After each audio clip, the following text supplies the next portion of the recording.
Vous vous êtes déjà enflammé devant une finale du 100 mètres et les podiums des Jeux vous procurent des frissons. Le sport vous galvanise et les sportifs vous font rêver. Mais derrière les médailles, le chemin vers le jour de gloire est un long parcours semé d'embûches et de challenges. Alors quand à cela s'ajoute le handicap, la route peut s'annoncer encore plus sinueuse. Je m'appelle Milena Sureau, je suis sportive de haut niveau en para-badminton. Le but de ce podcast est de vous parler de la vie d'une sportive en quête des Jeux, entre exigences du haut niveau et galères du handicap, afin de mieux comprendre le quotidien de ces sportifs à part et de cerner les enjeux de l'accessibilité. Alors si vous aimez le sport, le développement personnel ou que vous êtes touché de près ou de loin par le handicap, ce podcast est fait pour vous. Dans l'épisode d'aujourd'hui, je vais aborder le sujet de la gestion de planning et de l'organisation du quotidien quand on est athlète de haut niveau et spécifiquement athlète paralympique. Parce que c'est pas toujours facile de faire avec les entraînements, les rendez-vous médicaux, les sponsors et la fatigue. Mais avant de commencer, rapidement, je voudrais déjà vous remercier d'être arrivé jusqu'ici. Si c'est pas encore fait, je vous invite à aller mettre une note sur Apple Podcast ou à partager le lien Spotify de l'épisode en story sur Instagram. J'en profite pour vous donner le nom du compte Insta, c'est tout simplement paralympienne.podcast.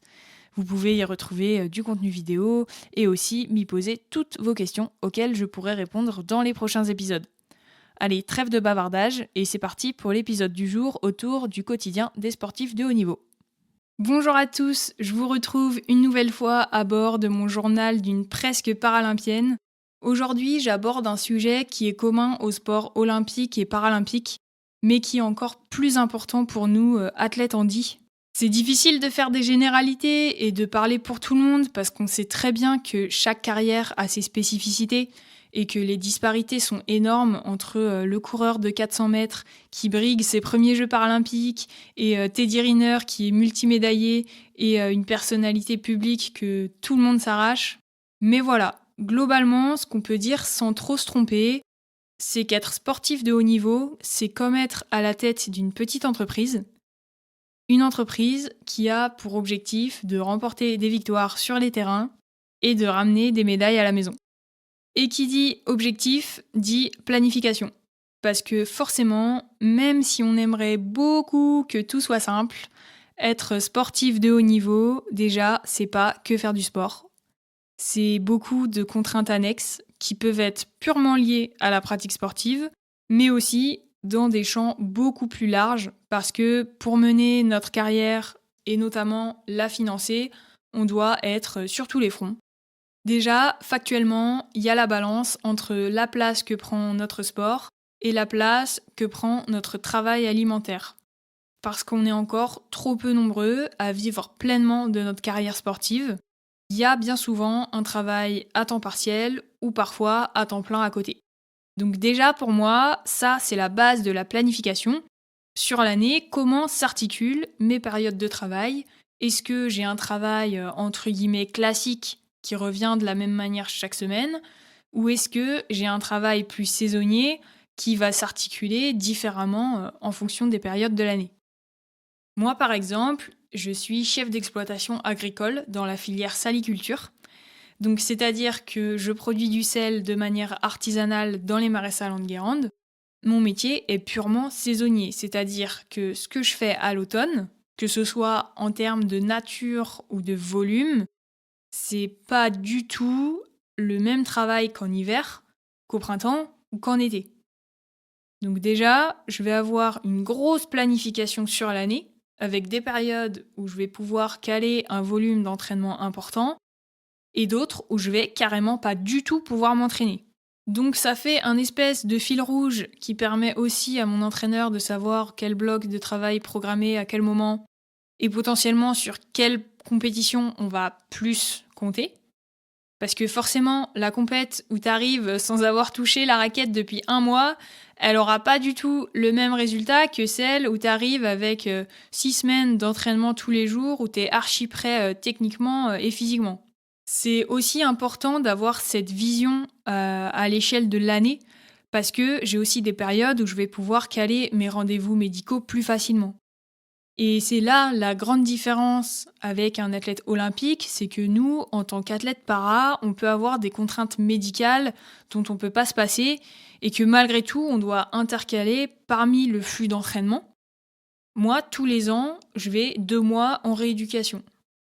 J'ai pas le choix. Si je veux maintenir mes aptitudes physiques et mon autonomie dans le quotidien, voire même essayer d'améliorer un peu certains points utiles au badminton, pendant 2 mois, j'ai 3 à 4 journées par semaine qui sont bloquées pour la rééduque. Tout en sachant que c'est 2 mois intenses et qui apportent aussi beaucoup de fatigue, parce que le centre de rééducation, c'est quoi? C'est des séances de kiné 1 à 2 fois par jour, du sport adapté, de l'ergothérapie, des rendez-vous avec le médecin MPR, des rendez-vous un peu plus administratifs pour gérer toutes les demandes d'aménagement, de ton logement, des aides techniques, tout ça. Donc physiquement et cognitivement, c'est épuisant. Alors évidemment encore plus quand on est autiste, parce que pour le coup, je passe vraiment de mon quotidien où je vois personne à devoir parler à des gens toute la journée. Donc il faut le placer à un endroit stratégique. On va éviter 2 mois de rééduc juste avant des championnats du monde, mais en même temps, faut pas que ce soit trop loin non plus, parce que c'est intéressant d'avoir les bénéfices directs de la rééducation sur les grosses compétitions. Donc c'est vrai que parfois ça peut sembler être un véritable casse-tête et je le confirme, c'est quand même un gros job de pouvoir tout optimiser sans se planter.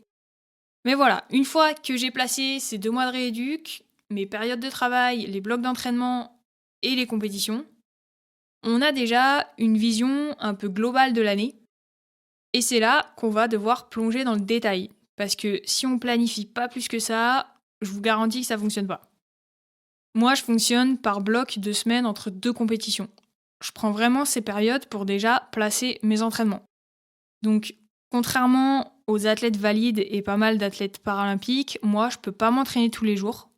Je m'entraîne seulement 3 voire 4 fois par semaine et je fais 1 à 2 préparations physiques. Il y a plusieurs raisons à ça. La première, c'est ce dont je parle depuis tout à l'heure. La charge de trucs à mettre sur la semaine, elle est super importante. Entre les entraînements, les rendez-vous médicaux, les contraintes annexes que je vais détailler après. Bon, vous me direz, c'est la même chose pour tout le monde, sauf que moi, du fait de mon handicap neuro et de l'autisme, j'ai une fatigabilité qui est vraiment ultra importante. Donc, si par exemple j'ai un rendez-vous chez le médecin dans la journée, je vais pouvoir faire que ça. Ce sera impossible pour moi de faire autre chose. Donc, j'ai déjà une journée qui est bloquée pour un rendez-vous.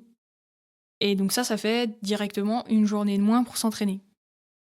J'ai aussi un besoin de sommeil qui est énorme.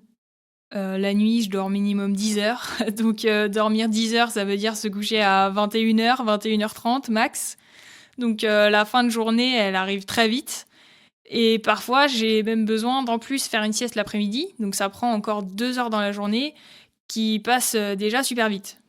Et aussi, j'en parlais dans l'épisode précédent, du fait de mon état de santé, j'ai tendance à pouvoir me blesser facilement si je respecte pas mes limites. Donc c'est super important de pas empiéter sur le sommeil, ni de trop tirer sur la corde. Donc entraînement tous les jours, on oublie. Alors voilà, vous voyez qu'avec mes handicaps, contrairement à un athlète valide, j'ai déjà beaucoup plus de contraintes et que fatalement, il faut pouvoir anticiper tout ça au mieux, d'où l'importance vitale des plannings. Donc j'en reviens où j'en étais. J'ai pris mon bloc de semaine entre 2 compétitions et chaque semaine, je vais placer mes 3 à 4 entraînements. J'essaye au max d'alterner un jour d'entraînement, un jour de repos, parce que faut savoir que rien que d'aller à l'entraînement, ça me coûte beaucoup d'énergie. J'ai soit 1h30 de voiture pour y aller, et donc pareil au retour, soit 4 à 6 heures de train. Donc je suis aussi pas mal dépendante des horaires de la SNCF. Donc voilà, je place les entraînements au plus optimal avec les horaires de train et la récup. Je prie pour que mon coach soit dispo sur tous les créneaux. Et ensuite, une fois que c'est fait, je place mes préparations physiques. Ça, c'est un peu plus simple parce que je le fais à la maison. Ou parfois en extérieur avec du VTT. Mais en tout cas, c'est assez facile à placer et à respecter parce que j'ai déjà pas les temps de transport. Donc voilà, je me retrouve avec mes 6 semaines d'entraînement programmées. Et dans le meilleur des mondes, on s'arrêterait là, parce qu'après tout, le job d'un sportif de haut niveau, c'est de faire du sport. Mais en fait, pas du tout. Donc ensuite, je planifie les séances de kiné. Là, c'est 2 à 3 fois par semaine. Donc souvent, les séances, je les mets le matin, en début de journée. C'est ce qui est le plus facile pour coller avec le reste. Donc 8h ou 8h30 kiné pour bien commencer la journée. Et c'est pas de la kiné récup, hein. Je juge pas les autres athlètes, mais moi je suis pas là pour faire des massages et du bien-être. Je suis vraiment là pour lutter contre ma maladie, faire des étirements vraiment forts et du renforcement actif. Après, il y a tous les impondérables, donc souvent c'est les rendez-vous dans les CHU, où on nous demande pas notre avis, nos dispos, hop, on te colle un rendez-vous telle date à telle heure et tu dois être dispo. Donc ça, c'est aussi assez fréquent quand on est handi et malade chronique. Alors comme je disais tout à l'heure, régulièrement, ça me bouffe des journées complètes. Parce que c'est pareil, moi j'habite à la campagne, donc quand je dois aller au CHU, j'ai entre 1h et 1h30 de route, puis l'attente, le rendez-vous qui est souvent un peu long, puis le retour. Donc je peux vraiment rien faire d'autre de la journée avec la fatigue et le temps que ça a pris. Ensuite, quelque chose qui va être très prenant dans la carrière d'un sportif de haut niveau, c'est tout ce qui va être les relations presse et médias. Donc c'est assez fréquent d'avoir des rendez-vous avec des journalistes, d'avoir des tournages, de devoir répondre à des questions par mail. Et ça c'est pareil, ça va te prendre 1h, 1h30. Et c'est tout aussi fatigant pour un athlète comme moi. C'est difficile de faire beaucoup d'autres choses dans la journée. Donc je dois caler ces petites entrevues sur les jours où j'ai entre guillemets rien. Généralement, moi en fait, je banalise mon mercredi dans la semaine. Et c'est le jour que j'appelle variable d'ajustement. Quand j'ai une demande de la part de quelqu'un, que ce soit un média, une asso, une demande de collaboration, toutes ces discussions qui doivent se faire par visio, WhatsApp ou en direct, hop, je les mets le mercredi. Et après, la partie indispensable, et qui est souvent bon signe quand elle te prend du temps, c'est les relations avec les sponsors. Parce que nos carrières, comme je le dis, elles se résument pas qu'à faire du sport. Et pour pouvoir financer les saisons, il n'y a pas trop de mystère. Il faut avoir des partenaires. Ces partenariats, ils vont prendre différentes formes en fonction de chacun, mais on est souvent amené à intervenir auprès des collaborateurs, que ce soit pour faire une démo de notre sport, pour faire une conférence, pour faire des ateliers.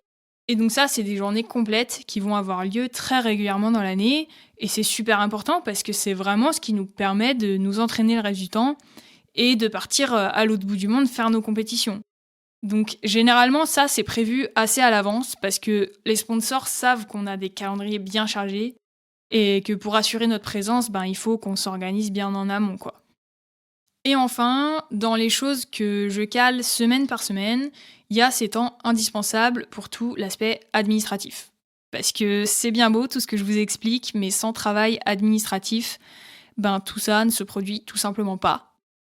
Donc dans ma semaine, je vais bloquer généralement 3 à 4 heures minimum pour tout ce qui est répondre aux mails, trouver des sponsors, faire de la compta, les papiers, gérer et créer le contenu pour les réseaux sociaux parce que je pense qu'en 2024, c'est impossible d'être athlète de haut niveau si t'as pas une certaine image sur les réseaux sociaux, si c'est pas des outils que tu développes. Donc ça passe aussi par organiser des shootings photos, des séances vidéo, et devoir répondre à toutes les sollicitations dont on parlait juste avant pour les orienter vers les fameux rendez-vous du mercredi. Donc ça, j'essaye de le faire pendant mes temps de trajet vers l'entraînement, histoire que ce soit pas du temps perdu. C'est vraiment important d'optimiser tous les moments pour pas perdre de temps et que la journée soit la plus efficace possible. Donc c'est vrai qu'aller à l'entraînement en train, ça a vraiment cet avantage que je peux faire mon administratif. Ce qui me libère du temps pour la vie perso par rapport au trajet que je fais en voiture où là je suis bloquée pendant 1h30 sans pouvoir rien faire d'autre en même temps. Parce que oui, après tout ça, comme tout le monde, on a la vie perso. Et c'est vraiment pas une complainte parce que clairement on a une vie qu'on a choisie. On fait un métier qui est beaucoup plus agréable que bien d'autres. Mais c'est sûr que malgré tout, ça peut parfois être une charge de travail assez lourde et donc une organisation très très conséquente, surtout quand on vit pas de son sport et qu'on a un métier à côté. Avec un peu de chance, de temps en temps, on peut caler des semaines de vacances, mais là encore faut-il pouvoir les financer, c'est pas le cas de tous les sportifs de haut niveau. Sans anticipation, on voit bien que c'est pas tenable. Parce que si je prévois pas assez, je peux me retrouver avec des journées bien trop chargées, à côté de journées sans rien de spécial. Et ça vraiment avec mon handicap et ma fatigabilité, c'est juste impossible. Un mauvais équilibre de la charge de mes journées, ça peut littéralement casser toute une période. Parce que quand je commence à engendrer de la fatigue, derrière, je suis incapable de sortir la tête de l'eau. Donc voilà, la gestion de planning pour un athlète de haut niveau, elle est ultra importante. Et comme pour toute personne qui est chef d'entreprise ou chef de projet en fait.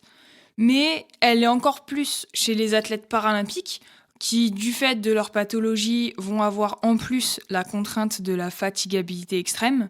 Et ça, encore une fois, c'est pas le cas de tous les athlètes para. Il y a aussi des inégalités énormes entre nous. Mais voilà, au final, on a tous toujours ces objectifs de perf qui passent par une très bonne gestion de l'énergie à mettre sur le terrain parce que littéralement, notre corps et notre capacité physique, c'est le cœur de notre activité. Donc la perf, elle passe vraiment par la gestion de planning. À mes yeux, et quel que soit le domaine, je pense que la clé, elle se trouve vraiment dans l'optimisation de son temps et de ses tâches. Merci d'avoir écouté cet épisode jusqu'à la fin. J'imagine donc que le contenu vous a plu, alors je compte sur vous pour le faire savoir autour de vous et vous abonner pour ne louper aucun épisode à venir. Tous les liens utiles sont dans la description, alors allez y jeter un coup d'œil et moi je vous dis à la prochaine!